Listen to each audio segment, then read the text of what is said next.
Whilst nationalism is represented as something unifying and uniform for all people, it is subject to individual interpretation and subject to change over time. This can be seen through Spanish history and society.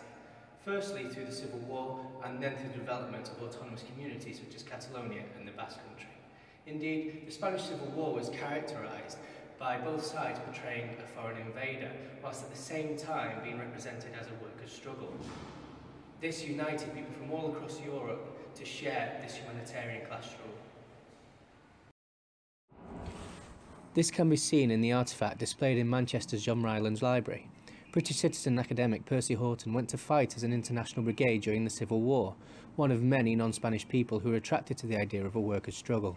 The artefact is a letter written by him to Professor Walter Strachan describing his views and influences from non-Spanish media on the events and atmosphere in Spain during this time.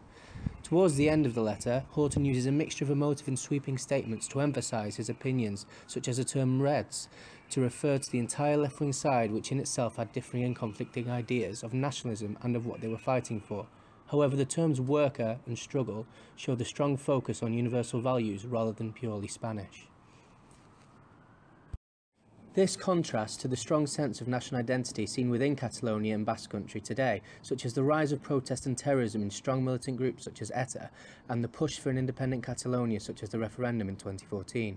Although they both exhibit their nationalism strongly, the reason behind this are different. One of the factors of Catalan nationalism was a desire for modernism and industrialisation for itself. Basque nationalism in part emerged through a reaction against modernism and focus on tradition, showing its fluidity. We're here at the University of Manchester to talk to Rubén Manuel Orenich, a member of the Catalan faculty, to discuss this further. Yo creo que el elemento diferencial es la identidad. Es el sentimiento identitario de que no, de que una persona catalana no se siente española, por ejemplo. En mi caso, si me preguntas si me siento español, te diré que no. Que me siento catalán, me siento parte o ciudadano europeo del mundo, pero en ningún caso diría que me siento español. Y ese sentimiento creo que nace ya, o sea, tenemos que remitirnos a la historia para buscar el inicio de ese sentimiento, ¿no? España o sea, la España actual nace hace 300 años. Hasta 1714 Castilla y España era un país y Cataluña y Aragón era otro país, ¿no? Entonces yo creo que en ese momento eran dos países diferentes, con dos lenguas diferentes, dos culturas diferentes, y ahí nadie ponía o tenía ningún problema, entre comillas, ¿no? En el momento que se juntaron, empezó la represión contra la cultura catalana, la lengua catalana, los organismos catalanes, y es de ahí, o sea, estamos hablando de hace 300 años, ¿sabes? Entonces, yo creo que este sentimiento catalán viene de ese momento, ¿no? Es la diferencia que hay. Es ahí la clave de por qué no nos sentimos españoles en muchos aspectos. Que hay gente catalana que sí que se siente española, a ver, pero yo desde mi punto de vista ese es el punto diferente.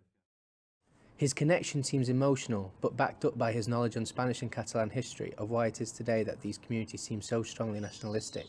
Although he has a very strong sense of being Catalan and not Spanish, he highlights that other individuals have differing ideas of what national identity means to them. In this way, he has his own imagined community, where he has distinct emotional attachments and affinity with people he will never know, even though they have beliefs and standpoints different to his. As seen through the Spanish Civil War and the autonomous communities in Spain, there are many different manifestations of nationalism, as it is a fluid concept, created and imagined for several reasons, whether it be for a political agenda or as a reaction to the past, which has been illustrated in this documentary. Like the river that runs through Spain, nationalism is ever changing and ever moving, but shows no signs of coming to an end.